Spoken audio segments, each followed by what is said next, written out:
Hi everyone. So ఇంతకుముందు వీడియోలో మనము అడ్వాంటేజ్ ఆఫ్ ఫంక్షన్స్ గురించి తెలుసుకోవడం జరిగింది. ఇప్పుడు ఈ వీడియోలో మనము యూజర్ డిఫైన్డ్ ఫంక్షన్స్ గురించి తెలుసుకుందాము. Taking advantage of reusability features of functions. There is a large number of functions already available in Python under standard library. We can directly call these functions in our program without defining them. However, in addition to the standard library function, we can define our own function while writing the program. Such functions are called user-defined functions. Thus, a function defined to achieve some task as per the program's requirement is called a user-defined function. So ఇక్కడ మనకి ఈ functions యొక్క advantage ఉపయోగించి పైథాన్లో ఇప్పటికే మనకి చాలా free defined functions అనేది ఇవ్వడం జరిగింది. స్టాండర్డ్ లైబ్రరీలో ఉంటాయి అవన్నీ కూడా. సో వాటిని మనం డైరెక్ట్గా మన ప్రోగ్రాంలో ఎప్పుడైనా కాల్ చేయవచ్చు ఇంపోర్ట్ చేసుకొని. అవే కాకుండా మనకి మన యొక్క ప్రోగ్రాంలో సమ్ టైమ్స్ మన రిక్వైర్మెంట్కి అనుగుణంగా కొన్ని ఫంక్షన్స్ అనేది అవసరం ఉంటుంది. సో ఆ రిక్వైర్మెంట్ అచీవ్ కావడం కోసం మనము ఏదైతే రాస్తామో ఫంక్షన్ డిఫైన్ చేస్తామో ఆ ఫంక్షన్స్ని మనం యూజర్ డిఫైన్ ఫంక్షన్స్ అంటాము. సో ఇంతకుముందు మీకు చూపించాను కదా వ్యాలిడ్ మొబైల్ నెంబర్ అని చెప్పి. సో వ్యాలిడ్ మొబైల్ నెంబర్ అనేది ఇది ఒక కోడ్ ఉంది చూసారా. సో యూజర్ అనే వ్యక్తి 10 సంఖ్యల నెంబర్ ఇచ్చినప్పుడు మాత్రమే అది వ్యాలిడ్ మొబైల్ నెంబర్ కింద ట్రీట్ చేయమని చెప్పి, లేదు అంటే ఇన్వాల్వ్ చేయమని చెప్పి ఒక ప్రోగ్రామ్ రాసాము. దాన్ని మనం ఫంక్షన్ డిఫైన్ చేసాము, అది సేవ్ చేసాము. సో నెక్స్ట్ టైం మళ్ళీ మనకి ఎక్కడన్నా మొబైల్ నెంబర్ని కాల్ చేయాల్సి వచ్చినప్పుడు మళ్ళీ ఈ కోడ్ అంతా రాయాల్సిన అవసరం లేకుండా, ఇప్పుడు ఈ కనిపిస్తున్న కోడ్ అంతా నెంబర్ రాయాల్సిన అవసరం లేకుండా ఈ ఫంక్షన్ నేమ్ ఏదైతే ఉందో ఈ ఫంక్షన్ నేమ్ని మనము ఆ ప్రోగ్రాంలో కాల్ చేస్తే ఆటోమేటికలీ మనకి అక్కడ యూజర్ నెంబర్కి సంబంధించిన డీటెయిల్స్ అనేది మనం అక్కడ సేవ్ చేసుకోవచ్చు. సో అట్లా యూజర్ డిఫైన్ ఫంక్షన్ అనమాట. దాన్ని మనము మనకు అనుగుణంగా మనం ఒక టాస్క్ అచీవ్ కావడం కోసం మనం రాసిన ప్రోగ్రాము అది మనం సేవ్ చేసుకున్నాం కాబట్టి సో దాన్ని యూజర్ డిఫైన్ ఫంక్షన్ అనడం జరిగింది. So creating user define functions. So creating user define function అంటే a function definition begins with def, short for define. The syntax for creating a user-defined function is as follows: def function space function name space parenthesis square బ్రాకెట్స్లో మనం parameter 1 parameter 2 so ఇట్లా parameters ఇస్తాము. So ఈ line వచ్చేసి function header అంటాము. ఈ header ఎప్పుడు కానీ కోలన్తో ఎండ్ అవుతుందండి. సో కోలన్ పెట్టిన తర్వాత నెక్స్ట్ మళ్ళీ హెడర్ బాడీ తర్వాత నెక్స్ట్ ఏది రాసినా కూడా ఇండెంటేషన్ ఫాలో అవ్వాల్సి ఉంటుంది. ఈ ఇండెంటేషన్లో మనం set of instructions to be executed, ఏవైతే ఇన్స్ట్రక్షన్ ఎగ్జిక్యూట్ అవ్వాలనుకుంటున్నామో ఆ ఇన్స్ట్రక్షన్స్ అనేది ఈ బాడీలో రాస్తాం మనము. సో ఈ బాడీలో రాసిన తర్వాత ఫైనల్గా రిటర్న్. సో రిటర్న్ వాల్యూ అనేది ఆప్షనల్. సో వాల్యూస్ మనం రిటర్న్ చేయవచ్చు, లేదంటే డైరెక్ట్గా వితౌట్ రిటర్న్ కూడా మనం ఫంక్షన్ కోడ్ కాల్ చేయాల్సి ఉంటుంది. సో ఇట్లా మనము ఇది సింటాక్స్. ఈ సింటాక్స్ మీరు గుర్తుపెట్టుకోండి ఫంక్షన్ సంబంధించింది. Def function name parameter 1 parameter 2 so then colon next paragraph set of instructions to be executed then next line return value. So function body should be indented within the function header. Already ఇది ఇంతకుముందు వీడియోలో కూడా చెప్పడం జరిగింది. మనకి while కానీ if కానీ for కానీ ఇవి యూజ్ చేస్తున్నప్పుడు ఎట్లయితే ఇండెంటేషన్ ఫాలో అవుతామో ఇప్పుడు డెఫ్ అంటే డిఫైన్కి సంబంధించింది ఫంక్షన్ రాసేటప్పుడు ఇండెంటేషన్ ఫాలో అవ్వాల్సి ఉంటుంది. The item enclosed in square brackets. Square brackets అంటే ఇక్కడ ఈ లైన్ ఉందా. So the item enclosed in square brackets are called parameters and they are optional. Hence a function may or may not have parameters. Also a function may or may not return a value. So ఇంతకుముందు నేను చెప్పిన వీడియోస్లో ఎక్కడ కూడా మనం parameters అనేది call చేయలేదు, just function name ఇచ్చాము. స్క్వేర్ క్లోజ్డ్ బ్రాకెట్స్ అనేది క్లోజ్ చేయడం జరిగింది ఫంక్షన్ సంబంధించింది. సో ఇచ్చిన తర్వాత కంటిన్యూషన్గా ఇన్స్ట్రక్షన్స్ అనేది బాడీలో రాసాము, తర్వాత రిటర్న్ వాల్యూ అనేది మెన్షన్ చేయడం జరిగింది.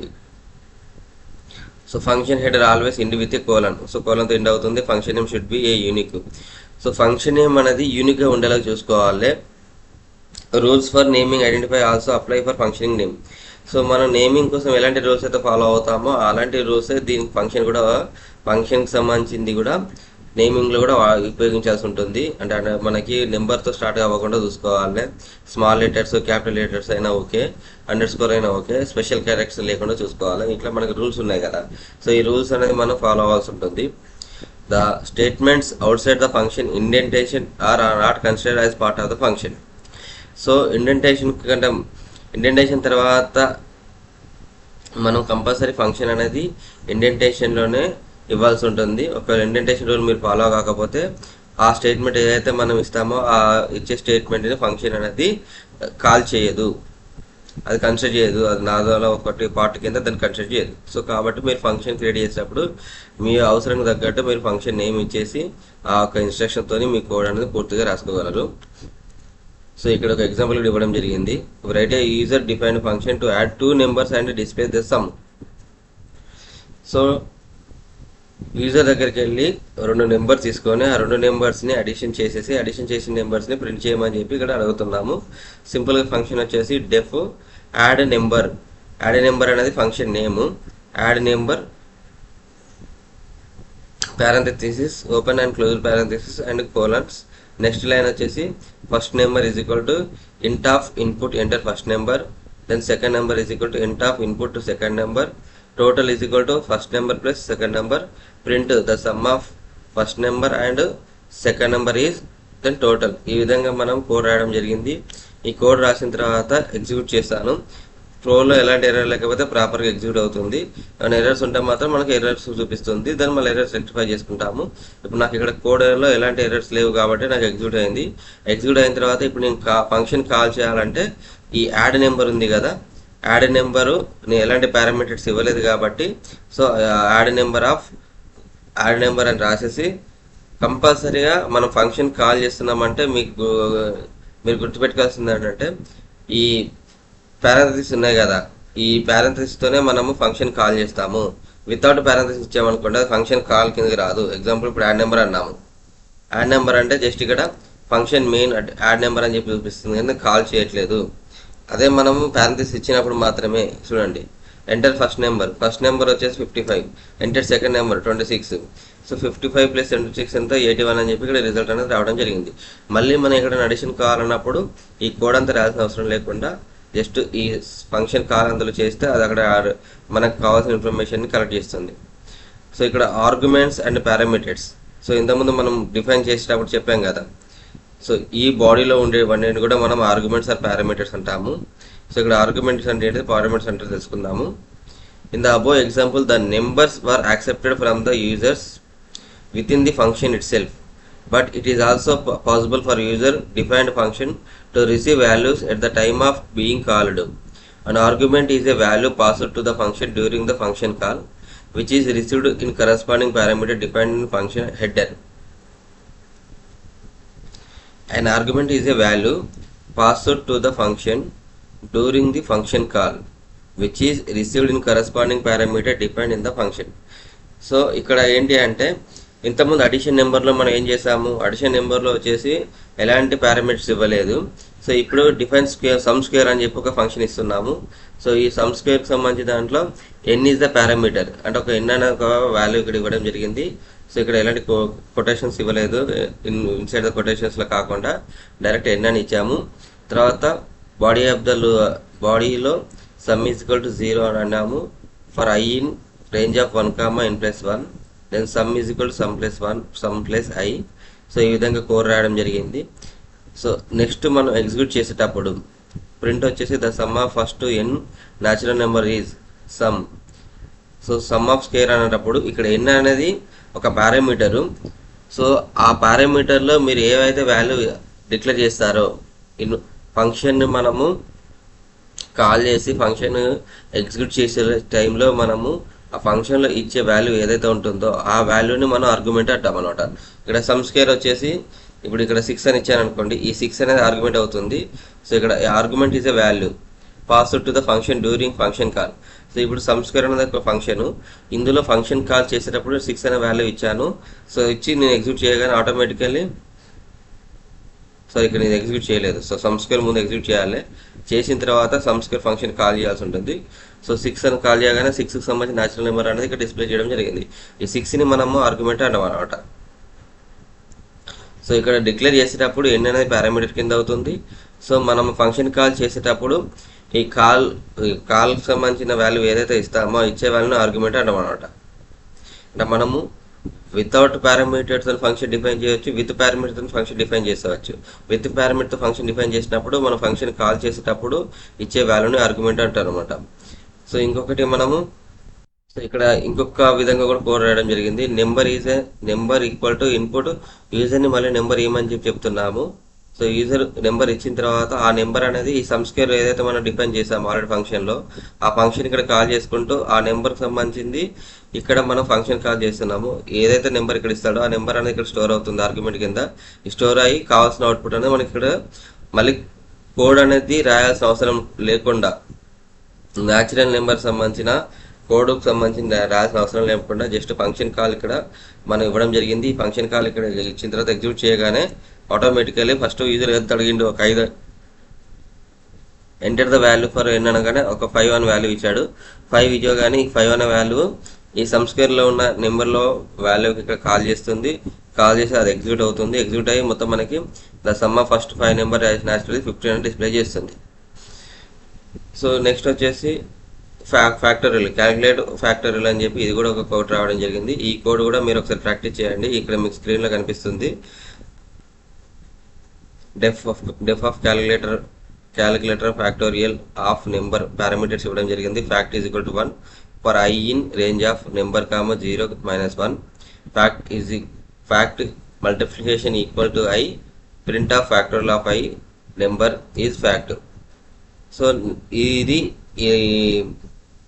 ఇక్కడ వరకే మనకి ఫంక్షన్ డిఫైన్ చేసాము. తర్వాత ఇక్కడతో క్లోజ్ చేసిన తర్వాత నెక్స్ట్ ఈ స్టేట్మెంట్ ఏదైతే ఉందో ఇది ఫంక్షన్లోకి రాదు, ఇది స్టేట్మెంట్ అవుతుంది.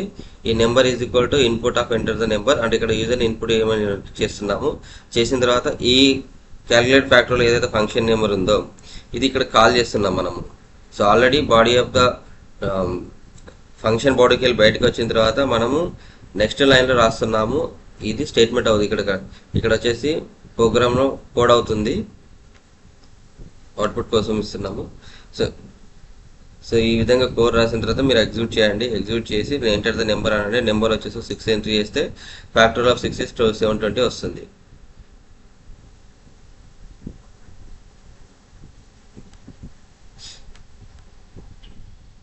సో నెక్స్ట్ ఇంకొకటి ఇక్కడ డిఫైన్ ఫుల్ నేమ్ సంబంధించింది కూడా మీరు కూడా ఇక్కడ ప్రోగ్రామ్ రాశాను. ఇది కూడా మీరు ప్రాక్టీస్ చేయండి.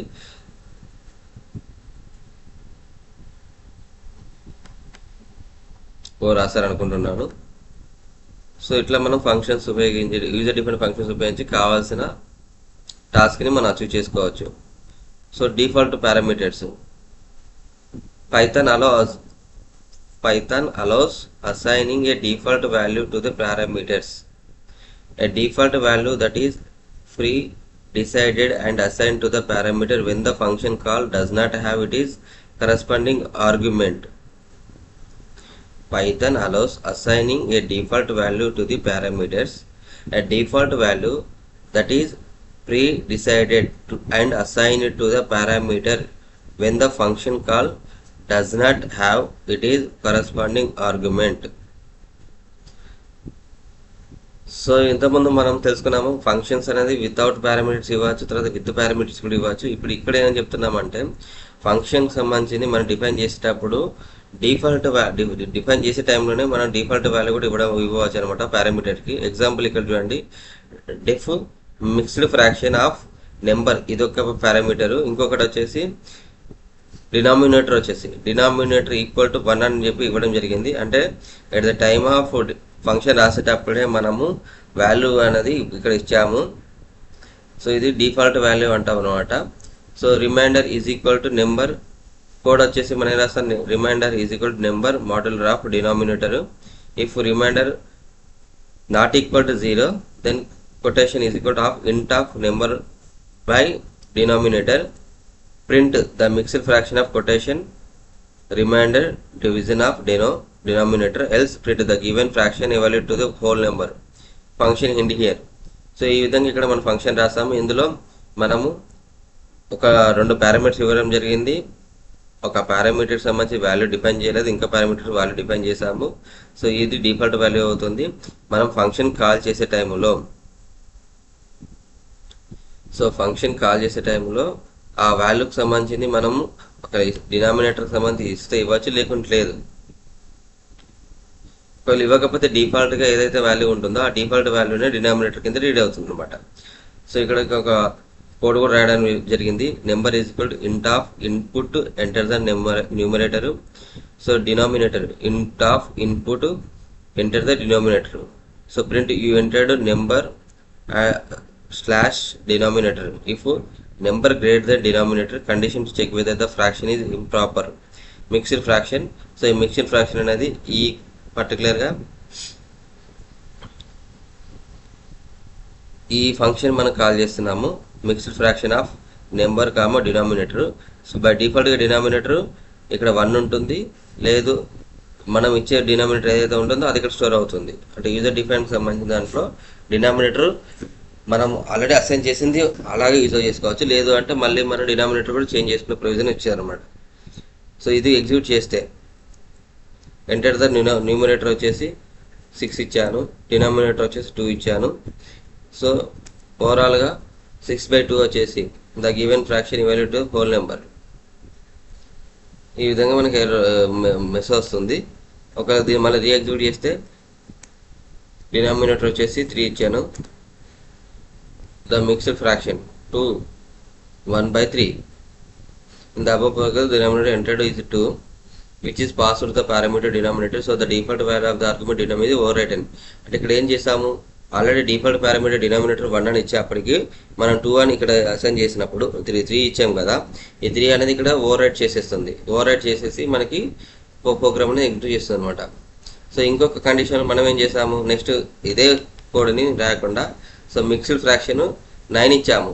సో డినామినేటర్ బై డిఫాల్ట్గా 1 ఉంది కాబట్టి 9,1 అన్నట్టు ఇక్కడ. సో దీన్ని ఎగ్జిక్యూట్ చేస్తే మనకి the given fraction evaluate to whole number అని వస్తుంది. ఇప్పుడు ఇక్కడ అదే కాకుండా నేను 9 కాకుండా 6 7 అని చేంజ్ చేశాను అనుకోండి. సో హెడ్ చేంజ్ చేసినా కూడా అక్కడ బై 1 ఉంది కాబట్టి 7/1 అయినా 9/1 అయినా హోల్ నెంబరే మనకు ప్రింట్ చేస్తుంది. ఈ విధంగా మనము పారామీటర్స్ అని డిఫైన్ చేసుకోవచ్చు. నెక్స్ట్ వీడియోలో మనం ఫంక్షన్స్ రిటర్నింగ్ వాల్యూ గురించి తెలుసుకుందాము. సో ఈ వీడియో మీకు నచ్చితే లైక్ చేయండి, షేర్ చేయండి, సబ్స్క్రైబ్ చేసుకోండి. Thank you to all.